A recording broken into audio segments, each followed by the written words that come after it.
soon. There we go. I think we're ready. I think 'tis the season, gentlemen, Okay. for our 202nd edition of the SBAU Astro Hour. It's a weekly vlog, friends, on YouTube for the Santa Barbara Astronomical Unit.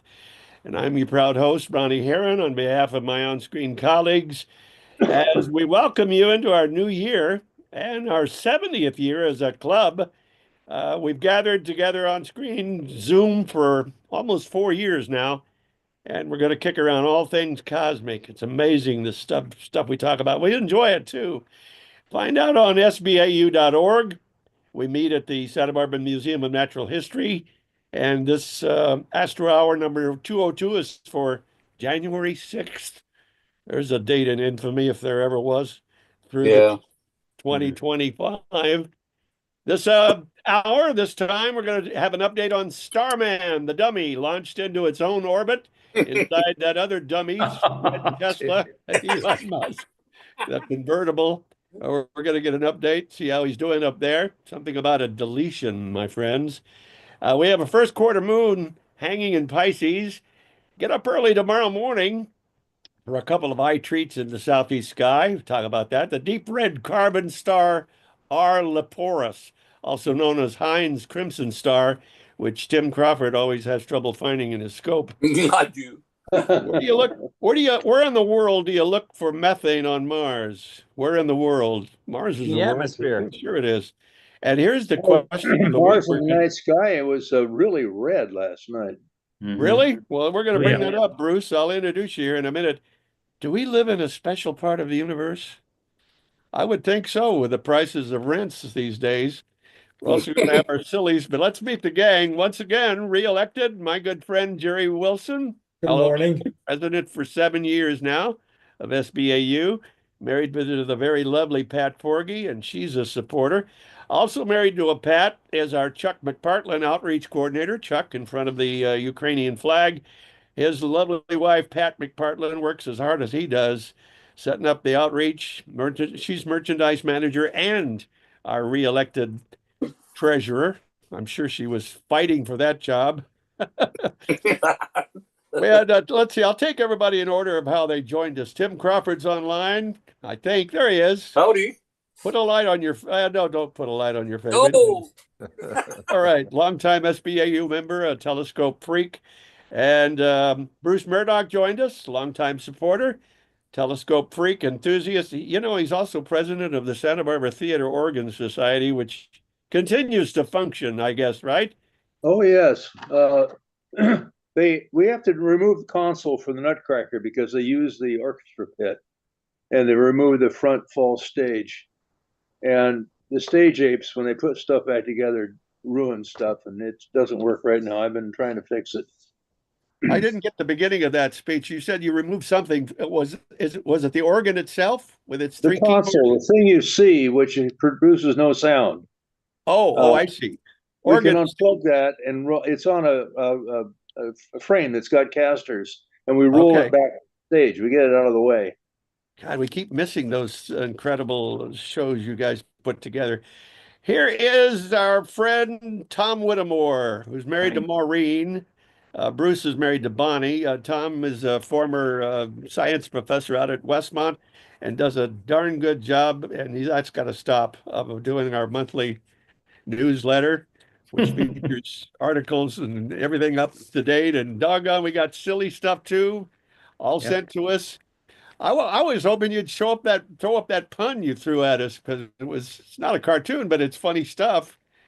Jerry, do you just send us stuff for us rather than to share with our vast audience, the hundreds who are tuned in? I don't know how to answer that question. We actually have a half of pretty that good vast following. audience. Yeah.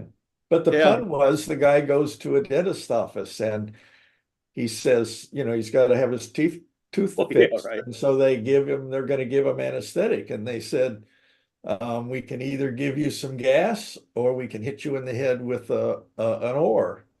And he's thinking to himself, oh, this is an either or situation or choice. All right. Well, you sort of bundled that a little bit, that it was ether ore, which means never mind, knock me out with gas or a boat paddle. There you go.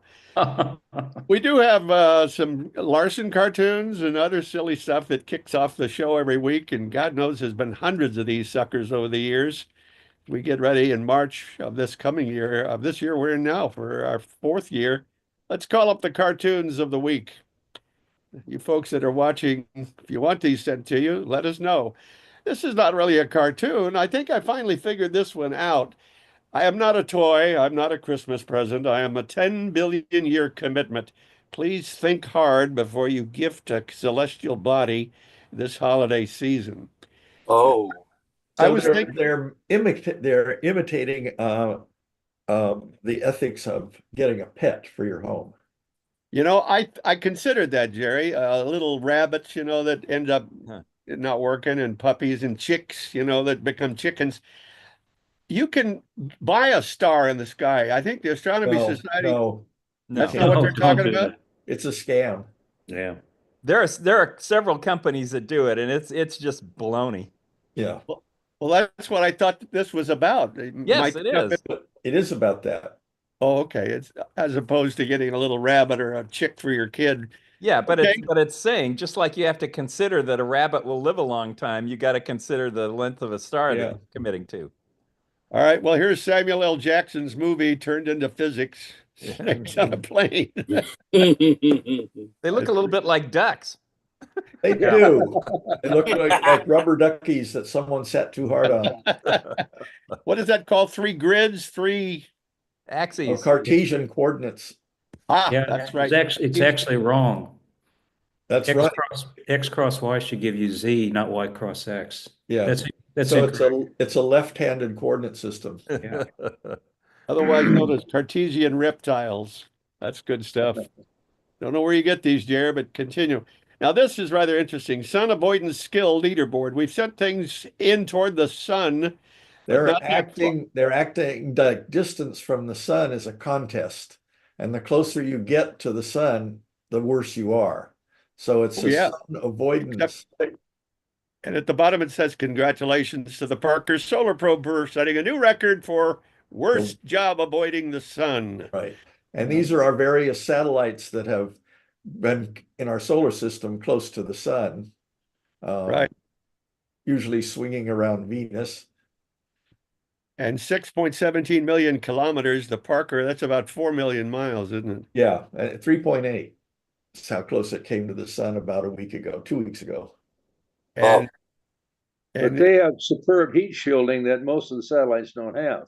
Yes, they also other ones didn't get this close, and it wasn't really That's intentional. So and now this this is an old one, a repeat, but it was good. I thought I'd put it in. Gary Larson's Far Side cartoon. Suddenly, through forces not yet fully understood, Darren Belsky's apartment became the center of a new black hole. There it is. Starting to suck things in. Yep, became a large, what do they call it now? The event horizon. Oh yeah, it hasn't formed yet.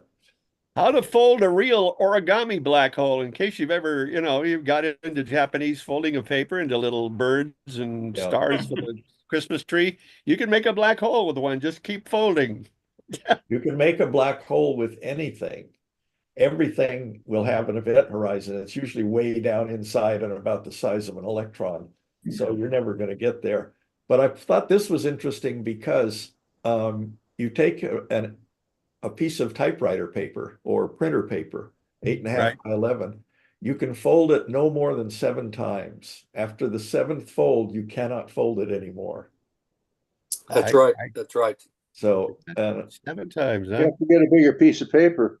oh Yeah, yeah, it doesn't I- matter the I size tested of the that myself, paper. Jerry. It's amazing, but it won't allow you to do it. Doesn't matter how big the No. paper is. No, it doesn't. Really? Yeah. Physics principle involved there? I don't 7 know times? exactly what it is. It's a basic origami law, so I don't know. Yeah, Well, you start adding up the thickness of the paper, which is about 3/1000th of an inch. And if you fold it 180 times, you're at, I want 0.003 times that. You're at 4 times 10 to the 51 inches. Yeah, so it's not like taking say 190 squares of paper that are each equivalent to folding it in size. It's the fold that prevents you from folding it. But It's not still, the size of the paper. still those origamists, if that's what you Try call it, try it, and you'll understand it better. Yeah, it's amazing. It really works. I just And don't this know is how to come up with wings and necks on the birds, and my God, it's this such an and, art and form. this And is it's apparently useful for unfolding the James Webb's heat shield. yeah. Speaking And of that's not, also similar to the guy who told the king, I want to be paid 1 grain of rice Yeah. on the first square of a chessboard and then double that on each square. And the Yeah. king's like, oh, okay. And it ends up being more rice than the whole kingdom would have. Right. So they cut his head off. Yeah. They got his head off. uh-oh, I think we're in space again or about to go into space. There you go. Yeah. So if There you you- remember from 2018, this is Elon Musk's personal roadster, and it's sitting on the nose area. It'll be covered with a shroud later, but it's sitting on the nose area of the Falcon 9 Heavy, the Falcon 9 that launched it into space.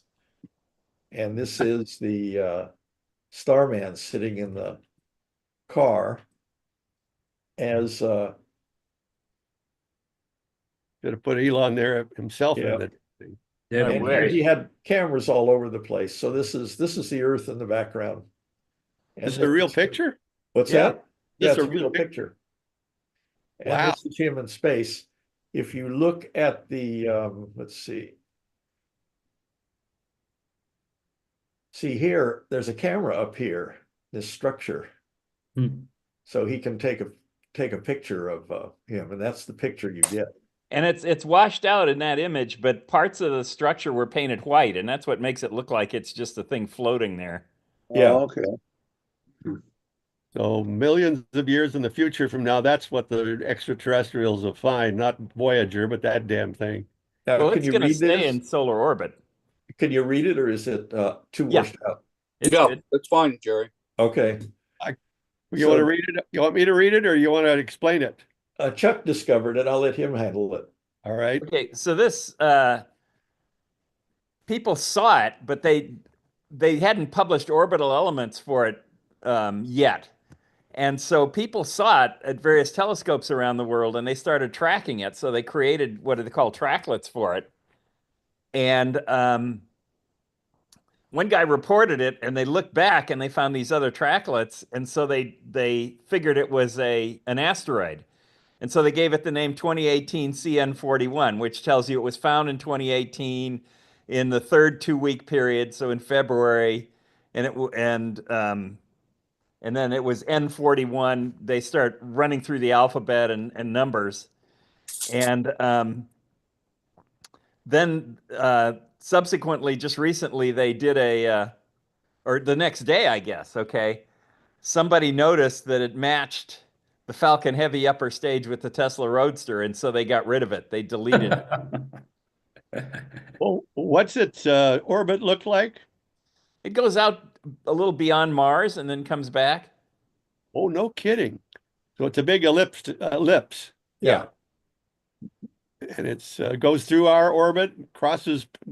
Geez, mate, Let's see what that says. that should have doubled as the Parker probe. That damn thing. Does So that you're mean probably Mars pretty is beat up one by of the, now. What, does that Bruce? mean Mars is one of the foci of the ellipse and Earth is the other? No. Oh, The perihelion is 0.99 AU, and the aphelion is approximately 1.7 AU. Oh, okay, close but no cigar, huh? It does not go all the way to Mars. It just heads in No. that direction. But there was absolutely no reason for NASA and Elon to launch this other than just to have some fun. Well, it No, was to show the capacity of the Falcon Heavy. Yeah, when they Oh. this was the first orbital flight, or I guess, of the Falcon Heavy, the Dragon. Anyway, That's the humor. when they first launch something, on the first launch, it has no proven track record. Nobody wants their satellite to be on the test run, the maiden voyage of a rocket. So they usually take a block of concrete that's about the same as the typical payload they've designed it for, and they launch that into space. Or they'll put up a satellite that they need to just put a lot of hardware in space to see how it handles the space environment. Things that are not mission important, but it's convenient to get them into space in that case. But So that booster's not used at Vandenberg, is it, to launch the Starlinks? yes, it is. Well, that's- not the Falcon Heavy, I don't think. This was the three, I don't know. Does it say Falcon Heavy? Yeah. Yeah. Okay. Wow. Yeah, I don't think they've done a Heavy from Vandenberg. So anyway, included in the car, in addition to the spacesuit, the SpaceX spacesuit, they had a Hot Wheels toy model of the Roadster with a miniature Starman sitting in it. They had a storage device containing Isaac Asimov's Foundation novels. Reportedly the car's sound system played David Bowie's song Space Oddity. There is also a copy of Douglas Adams' The Hitchhiker's Guide to the Galaxy in the glove box, along with a towel and a sign saying, "Don't panic." It'll drive those spacemen nuts in the future when they find that. I doubt the sound system will still be working. I was going to say, plus it doesn't work in space. Yeah, right. that's right. You can't hear the sound system in space. So it's been deleted. Well, no, It's the deleted. space doesn't transmit sound pressure waves. There's no gas there to do it. No, but I'm talking about Chuck saying they deleted it as an asteroid, I guess, right? Yeah, they deleted yeah, that yeah, designation yeah. as an asteroid. Got it. Well, let's go to this night sky here and see what's cooking. There's our moon in the middle, the bright spot. Mhm. Yes, Okay. And it's first quarter. it's first quarter. First quarter. It's in Astronomy Magazine said it's in Pisces, but the border it's in Aries. Mhm. Maybe at a later time. It is moving this way, but Mhm. getting close to this star. What is that star? Fourth magnitude star Epsilon Pisces. So Okay. it's going to make a close pass to that star, but not in this picture. It's actually going to be a grazing occultation across some of the southern U.S. Okay. Oh, wow. Magnitude 4 means you can see it with your naked eye. Mhm. Yes. And it's probably the limit from my backyard in Santa Barbara. All right. Now this is our lunar object here. And this is at what time is this? Well, it's today at 7. 3:56 p.m. Pacific Standard Time. Hmm. This is exactly at that time, according to the moon map program I have. Hmm. There's a lot of really good structure here to look at. It's one of the best times to show it publicly. You have all these craters down here, little 3 sets there, and there's partly in the shadow, you have, what is this, Alphonsus and the other two, Ptolemaeus, Alphonsus, and Argeco. Yes, thanks. Now, the stuff on the left we can't see till later, right? Yes, this is a waxing moon, so we're moving to more light. And so the borderline or the terminator is moving to the left here. Okay, got it. Mar cognitum, that's the sea we know about. Mhm. Mare Nubium is the nude sea. Clouds. Clouds. Clouds. Oh yes, yes. Right. Now, are these names, do you know if these are Latin or Italian? Latin. Latin, absolutely Okay. Latin. Mhm. Isn't the same word MER in French? Mer is sea in French. Yeah. Mhm. So the plural is Maria? Yes. Okay. I always get Latin. that wrong. Yeah. Mari and Maria. Mare. Yeah, Mare in Latin. Okay. Just like Maria. From when I was young, we just called it the Sea of Tranquility, the Sea of Serenity. Mhm. and now I have to go into Latin. I have, Yeah. have to have Right. Tom nearby. You don't have to, Tim. I mean, it means the same thing. Yeah, yeah. Hmm. And the Mari Christium is the Sea of Crises. Crises. Yeah. Okay. There's something in rainbows. I don't know where that one is. Yeah. Bay of Rainbows is in Mare Right. Imbrium. Imbrium. Okay. Imbrium, right. It's called Sinus iridum, and iridum is for rainbow. Okay. I hadn't seen this one before. Mare Undarum, way over on the right. Yeah. Well, Yeah. it's not under his arm. That was my first thought. The Good soccer catch. player. No, that's the Mari Vaporum. And this is the Sea of Honey. Yeah. But for some reason, these suckers are only on the side of the moon facing us, isn't it? Yes. There's one on the other side, a little one. Little ones on the other side. Yeah, but the other side has a giant shield volcano on it too. Well, it's a patch of. No. I don't know Why about not? That's not a shield volcano. It's got a giant hill, if you will. It's got a much thicker crust in proportion. Yeah. Has But nothing. under each of these Mari, there are mass cons, very dense masses that reflect the large body that hit the moon. Apparently, they were flying in formation and hit the moon in the same event, so they're all on the same side, like a shotgun blast. Ah, okay. So it's Not all at the same time. I've thought of that a bit. I need to look that up and see. But because the odds against them hitting all at the same time are both good and bad. If the moon is rotating, then and they hit at different times, they wouldn't necessarily be all on the same side, in my view.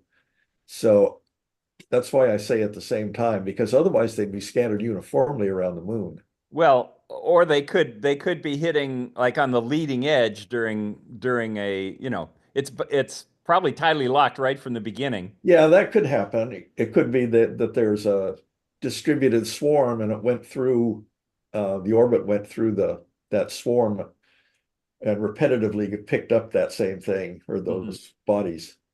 Yeah, it could be at a different time. But what was the lava from inside the moon, or was it created by the striking and liquefying the surface? Both. This was assumedly early on when the moon had a crust and it was a lot of lava underneath. Really? Is it So still there? you can tell that this had they call them bombardment events. And you can tell that there was a significant bombardment event from all the craters that are here. And then later on, these things hit. So, and they were big enough to break through, but they're also big enough to liquefy a lot of the surface. So Wow. we'll do a thing on that about the bombardment event timing. I'd love See that. what's known about it. I'd love that, Jerry. But every little circular crater represents a rock of some size. Are we looking at mares that are giant, monstrous suckers like the one that wiped out the dinosaurs? Yes. The bigger ones hit this side. Yes. Isn't that something? I think when, over here, if my memory serves, Mare Crisium or one of the smaller round mare, there are concentric rings around it, which you can see when you look straight down on it. When we went and mapped it with spacecraft, you can see the shock waves going out from this impact. Mares are us. Anyway, we'll do that on the moon. It's a good feature. Yeah, that's a really good topic. Okay. Now, tomorrow morning, January 7th, this is an illustration from one of the magazines.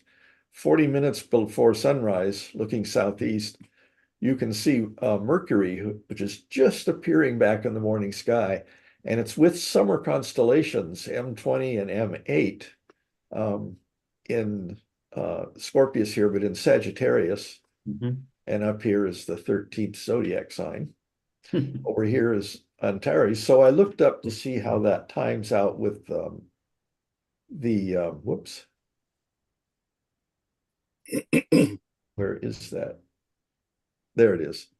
how that times out with my planetarium software. And here's the same thing looking southeast. There's Mercury. Now this is 7 a.m. I think 7 a.m. the sky is not anywhere near this dark. Oh, Yeah. no. And there's M8 and M20. So this is just barely up. You have to have a really good horizon here to see it. But this is a harbinger of things to come. You're getting the first glimpse this year of the summer constellations and the summer Milky Way at the core of our galaxy. Fun stuff. Yeah. So anyway, this is Mercury tonight. Wow. Oh, wow. And you can see a lot of structure here. You see a lot of vague regions over here. Obviously, Mercury has areas of bad seeing.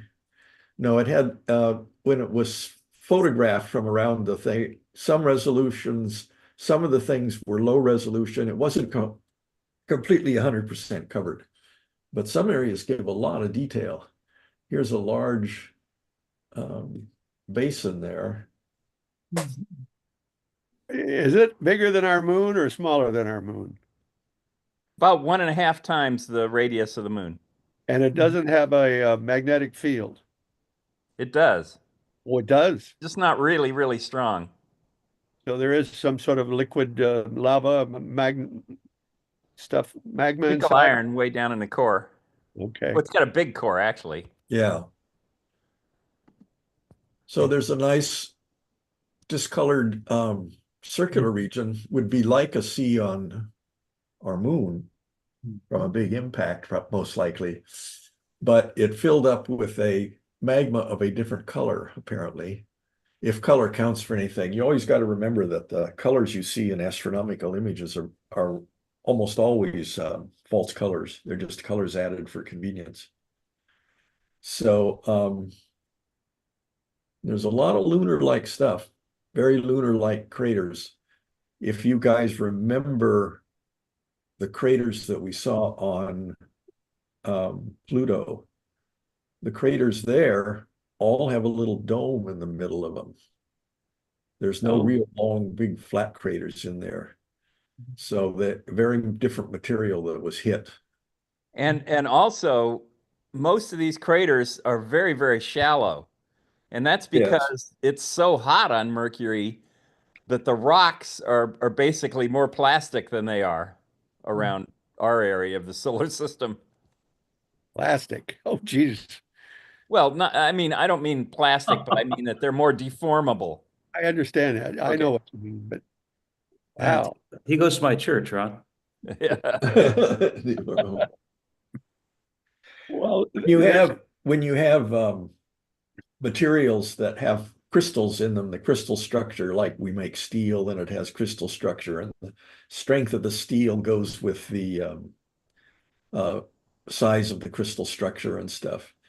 But and you can heat steel up to melt it, but short of melting it at usually about 1/3 to 2/3 of the melting temperature, you can get migration of the boundaries between the crystals. And that stuff is where the plasticity comes from and the deformations.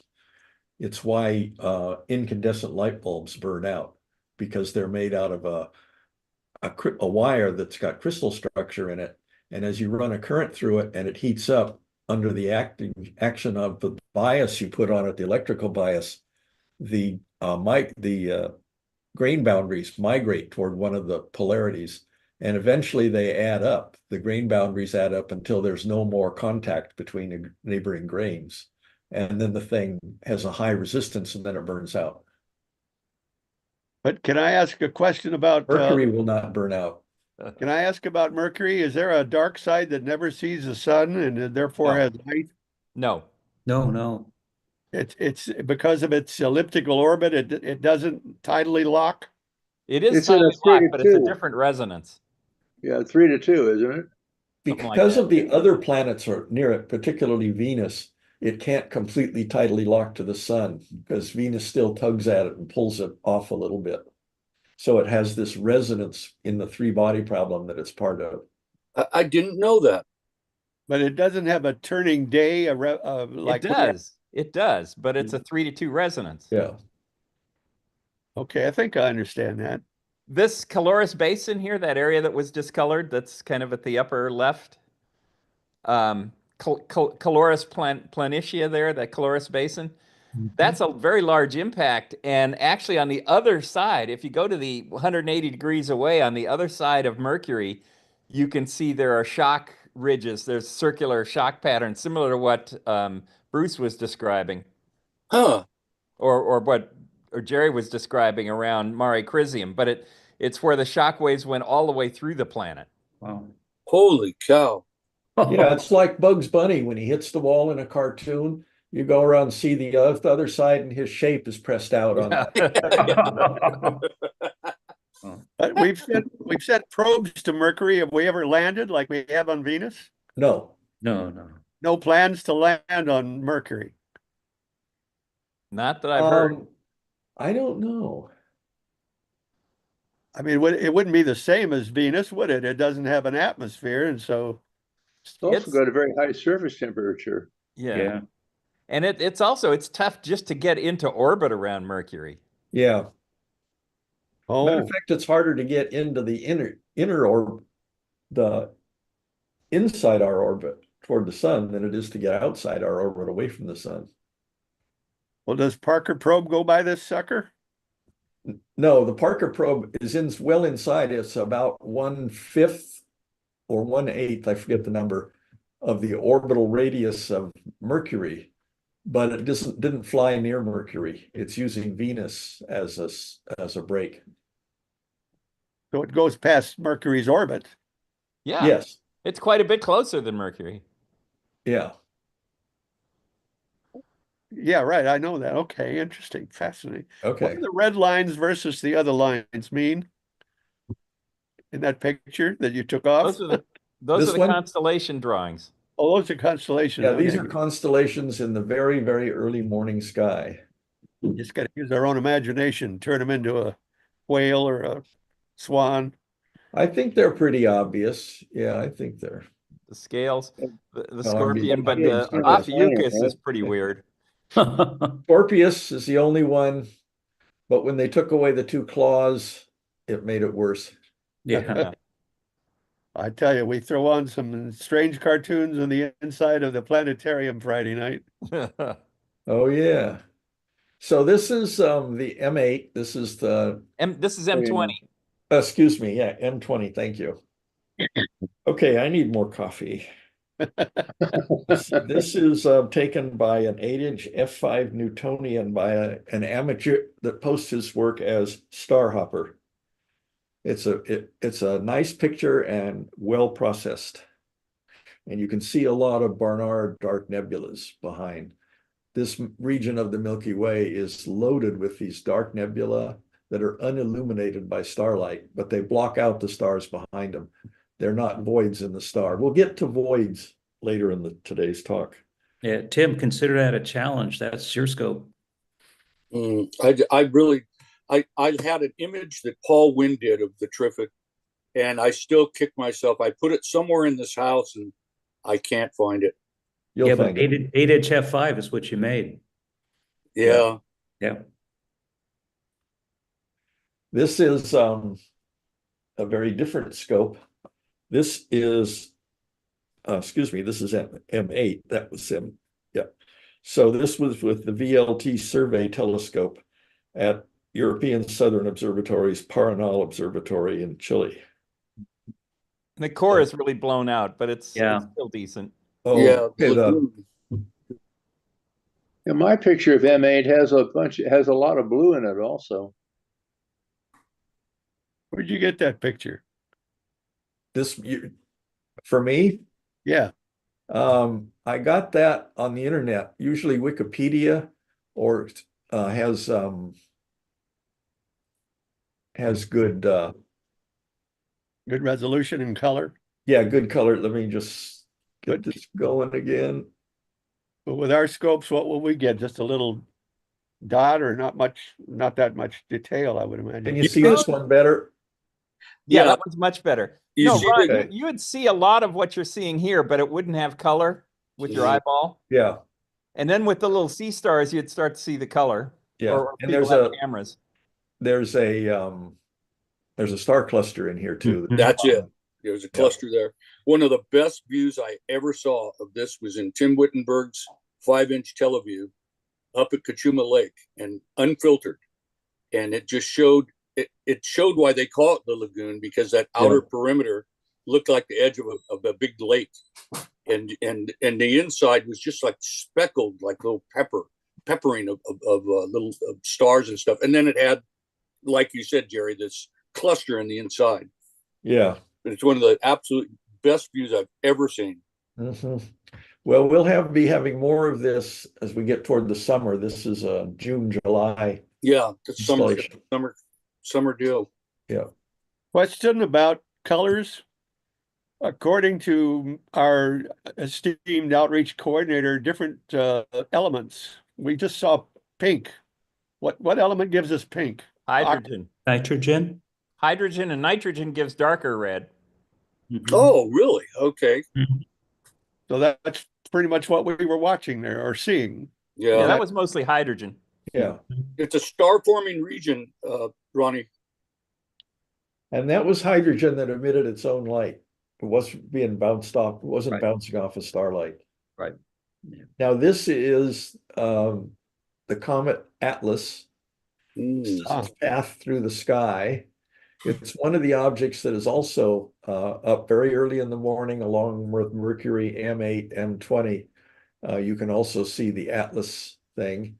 This is January 16, January 14, 12, 10.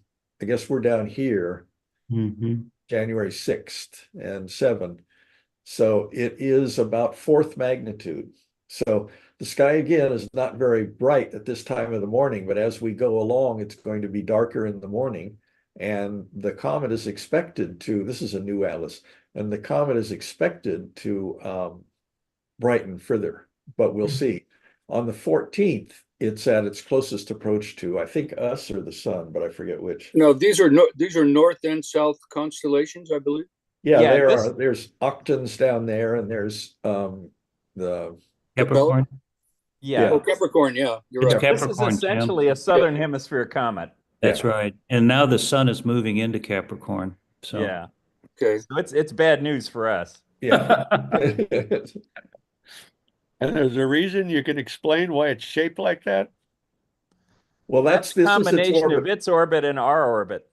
Yeah, and it's projected onto this spherical background. Okay. Does it have a P number along with Atlas? Let me P look. is for periodic comets, Ron. This is just a comet. It's not a periodic comet. Oh. Not going to come back? Right. Wow. Or we don't know that yet, too. It could also be that. This is Comet C 2024 G3 Atlas. So it does have a P. Yeah, no, Oh, it it has doesn't a have a C. P. No, it's G. Oh, G. Well, it's C. C. The P goes where the C is on this one. Okay. The G is telling you what part of the year it was found in. Yeah, so this is C 2024. Okay. And the closest approach, the perihelion to the sun, is January 13. But Oumuamua was not a comet because it just came in and left, right? It vanished. Well, that doesn't make it not a comet. It may have been a comet that lost all of its tail material, its volatile material. I thought the definition of comet meant it did come back either thousands of years. No. Those are periodic comets. That's right. Oh, I didn't know that either. I'm with you, Ron. I got that. I got that one again. One more thing. They can figure out from its orbit or track that it's not going to come back. Oh, there's Tim. That's got to be from Tim. Okay, I got to get back to a software I can control better here. We're having a good ride. Bugs Lepus. Yeah. That's a Tim favorite, that star. When I did a lot of the star hopping stuff, My son came up and he said, "You better be careful. You know, that's copyrighted material." Oh, Okay, now we're going to take a look at Heinz Crimson Star, which is down here near Lepus, mhm. the Wabbit, The Wabbit. Wabbit, yeah. right below the most prominent constellation in the winter sky, Orion. So Also called R. this is, Oh, it's washed out. oh, dang. Yeah. Okay. Yeah, Lepus is my test case to see how clear the night sky is. Can I see all of it or not? Lepus. I had a bad case of Lepus once. I got over it though. Lepus, yeah. Well, Lepus is just below Orion. Right. Wrong.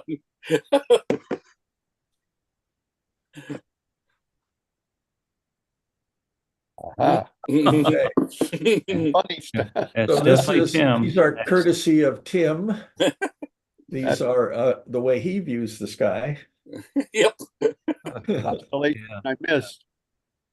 And down here, we have a star hop from, oh, I can't read the name. Arnhem. Arnhem. Arnhem. Arnhem, right there, and Mu, Lepus. Mhm. And you go out here about a little over half that distance, and you're at Heinz Crimson Star. So this is a good star hop for finding it. It's such a simple star hop, and I just have a devil of a time getting it. It just I don't know whether it's the periodicity of the variability of the star. I just don't know, but It gets quite dim there, Tim. But I think that might be it. But when I do see it, it's a real dim star. yeah, the dimmer it is, the redder it looks, though. Yeah, well, I found it, but it's really neat. But one of those that I just go, where is it? Well, is it a red dwarf? No. No, It's a carbon star. It's carbon Very star. much. Yeah, Yeah. and it's Carbon star. It's not a So red it goes dot. up, the brightest it gets is apparently up here close to, at least it did once, 6th magnitude, which is, Wow. as far as you can see with the naked eye under super good skies. yeah, It's down here close to 10th magnitude. yeah, and it's just Ron. It's just through your backyard telescope. It's a dinky little star, but very red. Mm-hmm. It's not a giant, therefore it's not that far out. That No. air. This Only- is a, Does it have a catalog number? R. Leporus. Mm-hmm.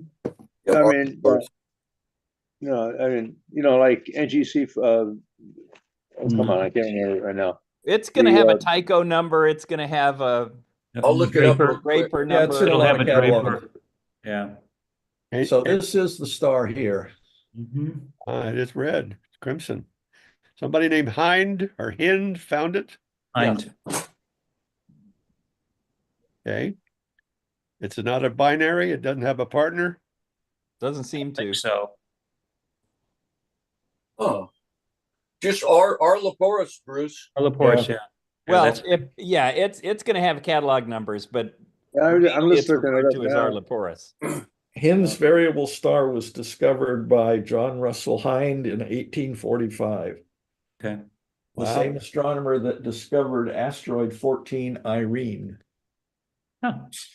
Of no particular bearing here, but the magazine I took this from went on to explain Irene. And it's variable. Yes. Yes, but It's not a between, Cepheid.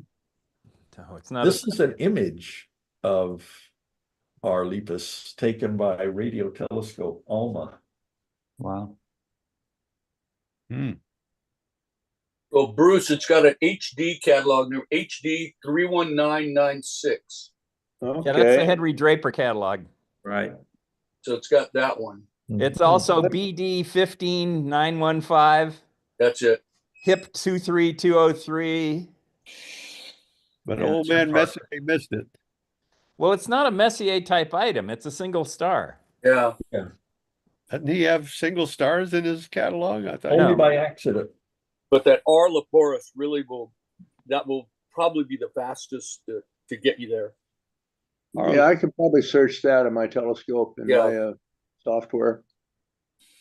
think Ella Laboris is a brand of mouthwash I use. Okay, so in the evening sky on Friday, we're going to have a close pass of the moon nearly full to Jupiter. Oh boy. So this shows their proximity at 7 in the evening. It's not going to occult it for us anyway. And I don't think for anybody. Not for anybody, no. Yeah. Now, this is a very nice picture posted by Robert Kazilac on Facebook. And he takes pictures with a C14 edge. And he has the UV and IR filter blocks, uses a ZWO camera. His seeing is 7 out of 10. That's a damn good picture for seeing of 7 out of 10. And he shows picture of Io and Ganymede that show detail on the surface. Wow. That's very impressive. Well, the ones in the boxes are from software that just simulates what the view would be. But then the Yeah. small Oh, ones okay. you see in the background are the actual what he Yeah. got. Yeah, these are noise reduced. Yeah. But that's not the red spot in the middle, is it? No. No, that's on the other side of the planet at this time. Wow. You know what's really fun is looking at the poles of Jupiter. It's really a museum of modern art You mean painting. straight down on it? Yeah. Yeah, I Yeah, as, it's got hexagons. Yeah. no, it's on Saturn. That's Saturn. Yeah.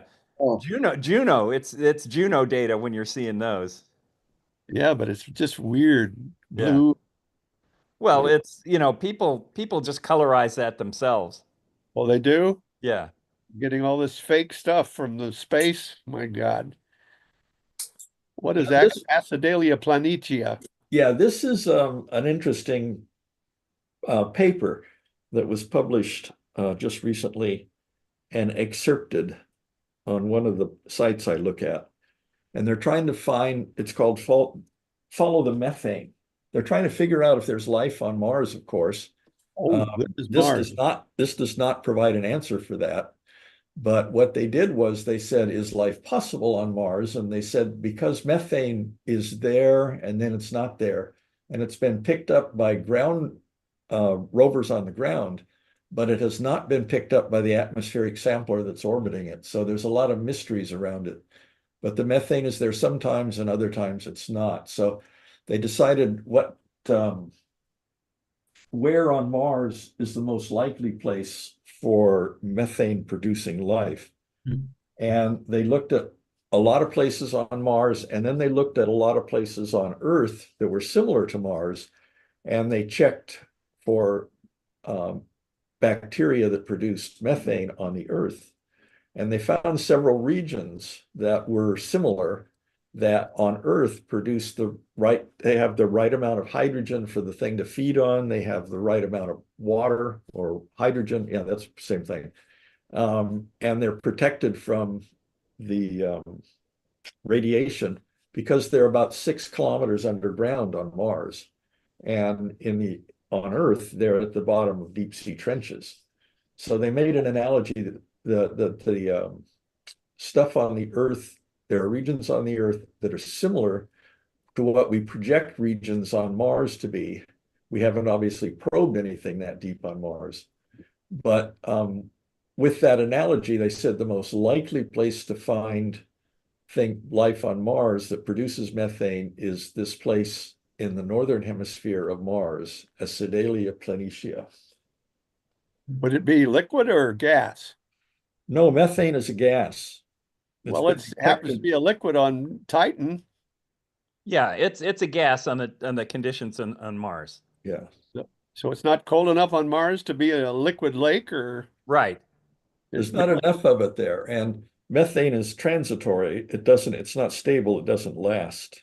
Yeah, the ultraviolet light from the sun destroys it, so Right. it wouldn't last in the atmosphere. And they see it in periodic pulses. And what's interesting is the highest concentrations they see during these pulses are during springtime in areas where they have found permafrost, water under the ground on Mars. And so Yeah. that's when it would melt, and that's when these bacteria would be most active. So that's why it's really interesting. Now, this is a speculative what if paper that has great potential for predicting, and this will probably feed into when we actually send probes up there to look for it. This is a image of Mars and assembled by NASA Wow. with it's a mosaic, very high quality. Yeah. Well, that word acidalia, is it based on the word acid? No. I don't speak it now. This is an imaginary view of them drilling for methane microbes on Mars at some way future date. So Now look at the size, how small their backpacks are. yeah, and it doesn't say SpaceX on it, it says NASA. Well, But you said that methane was produced on our planet by microbes. You know what else makes methane down here? Cows. Cows. Well, it's microbes in the cows. the Right. point is they're trying to find places identical, as near identical to Mars environment as they think they can. Methane produced there, and it is.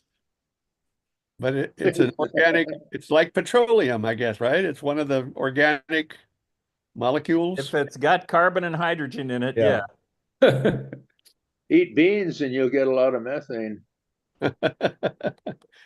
Okay, now we get to another thing that's in the headlines and is way over sensationalized. The claims that what astronomers are finding completely blow our understanding of the universe out of the water, and that is absolutely not true. What they do is they keep looking at bigger and bigger structures, and this is an artist impression of a cosmic web of galaxies and the bridging structures in between. And the idea is that now that we can see really big structures with these maps we make, we're looking, and one approach says it should be all random. And people are saying, well, it can't be random because we're finding structures in it. And that's what this article is about. Mm. So the structures they're finding these are galaxies, and this is a big arc. So this is the wall, galaxy wall, that's it. And this is something that is not considered to be random. To my mind, I think I don't want to criticize their work because I'm not part of it and I don't know all the details. But this doesn't look too far from random for me. It looks like the typical patterns your eye makes out of stars. And especially when you've got filamentary structure in those areas between the voids, that's where the galaxies would form. Yeah. So anyway, but that is one of the two major structures they found in the last 2 or 3 years is this wall. And then the other one is this circular structure. Hmm. And they say these are not random patterns and they break the randomness of it. So you can quantify randomness. And they do quantify it, and it's a few sigma off. So these could be non-random things. It could also be that we're getting a very narrow field of view look at a structure that is way, way bigger. But because where we are in the galaxy, we can't see the bigger structure to see that these kind of things occur all over the place. We're getting a very biased look at it, which is considered in their paper. But for us, this is where the circle is. It's mapped onto, this is from the BBC News. And it's in a lot of things, a lot of news sources, a lot of them sensational. This is near Alcade. This is the circle, the circlet. And this is each structure here. This is the circle. So as you can tell where they're located. And this is that wall structure, which may be another ring on a ring structure out here that's bigger, but we can't see enough of the galaxy to know. These things are about 9.5 to 10 billion years or billion light years away. Wow. So we can't see much farther than that. So there may be very big structures out there that we can't see that are part of this. And that's what they're trying to speculate on. Yeah, that's the handle of the dipper, Jerry, of course. Yes, yes. Yeah. Yeah. Can you clarify? Are those dots, the blue ones and the red ones, are those all galaxies? Yeah. Yes. Hmm. And okay. So these things are in patterns, patterns that might invalidate, it's very unlikely in my view, but it might invalidate the cosmological principle, which says that wherever you look, it's all the same. It's all the same randomness, same degree. And that's, of course, a simplification when you have to deal with this complexity. So, Right.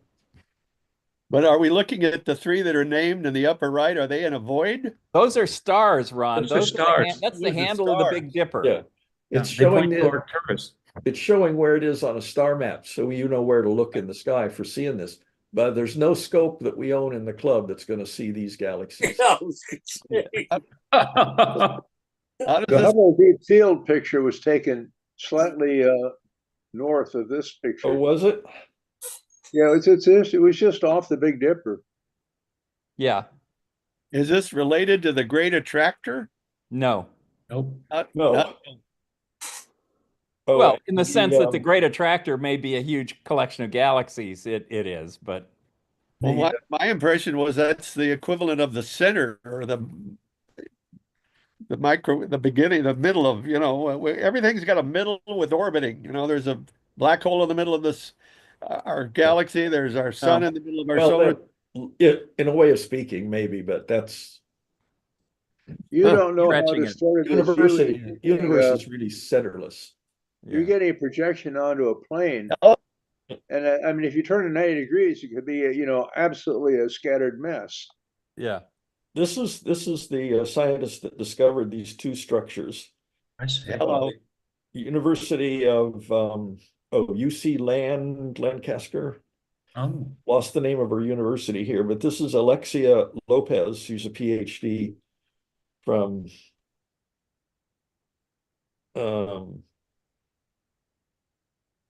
anyway, Australia? I can't find it. Yeah, whatever it is, it's Okay, I've got her booked for later in the year. UC Lan. Yeah, right. Good luck. So, but this is starting a lot of speculation too, among real scientists, not just the press. Sir Roger Penrose mhm. claims that these are rings could signal new phases in the universe life cycle, but he wasn't real specific about that. Nobel Prize winner Jim Peebles hypothesized that vast filamentary structure could be formed in the early universe, known as cosmic strings, might also explain the anomalous distribution of galaxies shown here. The giant arc and the big ring exceeds cosmic structure's current theorized size limit. So Does that jive with inflation or not? that's not Probably not related that much. Yeah, Okay. it's Okay. not directly related to that, Okay. but it will bear on that. I think there's not a lot of specifics being talked about what these guys are talking about, but physicists love to speculate. It's where the new theories and ideas come from. You're trying to think out of the box, but not legitimately crazy, just Yeah. something that's counterintuitive. So that's going on now. That's what they talk about over beers in the pub. I thought it looked like a big clown smile on his nose. Yeah. And You've seen too many commercials. Speaking of speculating over a beer, they have a Guinness shortage in England. Uh-oh. There goes science. Yep. And people are starting to hijack Guinness shipments from Ireland. Oh, wow. And what are they doing with them? Yeah, drinking them, I suppose. It's the Irish that are hijacking them. We don't need to track the money. Yeah, I'm not sure they never get there. Yeah. Well, President Jerry, was that last section with the lady there on the screen? Was that our "Do we live in a special part of universe" segment? Yes. Ah, okay. Yeah. That's there could be the universe that we can see is about 29 light years across, 29 billion light years across. And the parts that we can see at that distance are now span about nearly 100 billion light years across, there may be structures out there that we can't and will never see that could give us a real insight. Ooh, look at that, type of stuff into the universe. But we can't see it. We might just be picturing a little edge. Like, because our talking about the field of Milky view is Way too narrow. galaxy? What? You're Talking about our the Milky Way universe as a galaxy? whole here. Yeah. Well, if the light waves keep going down, getting stretched into infrared, doesn't it go into radio beyond It that? does. Can't we? Microwave. It does. Does go into That's what radio. the cosmic microwave background originated as. And there's an old theory about tired light that was Tired light. tired light. The light just loses its energy after billions of years of flying along.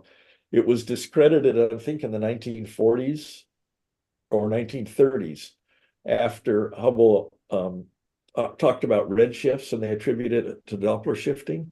Someone says, no, it's tired light. And but it was rejected for sound reasons, but now it's back. People are saying, well, maybe people are thinking about things in all sorts of new ways. Tired light. The latest weird one is that dark energy may not exist. It's just an illusion because in the voids, as opposed to the areas where there's a concentration of mass, time is processing at a different rate.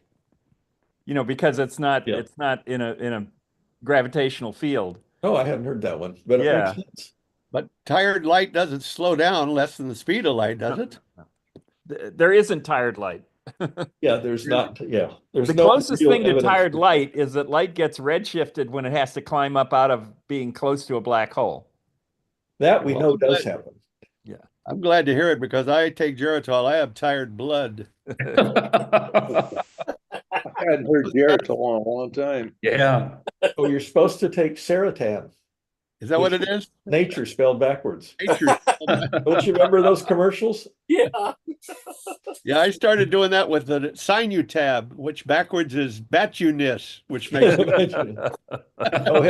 You've all seen Tom Totten's license plate on his truck, right? Gnab Gib. Yeah. What's it saying? Gnab Gib. Yeah. Big Bang. Yeah, backwards. Oh. Well, I think we should patent or copyright that Dark Matters bumper sticker that a few of us have. I would think those would be everywhere. Hey, gents, I learned a lot. Thank you. That's number 203. Next week will be number 203. That was number 202. We're heading for our 4th year in March, the beginning of March.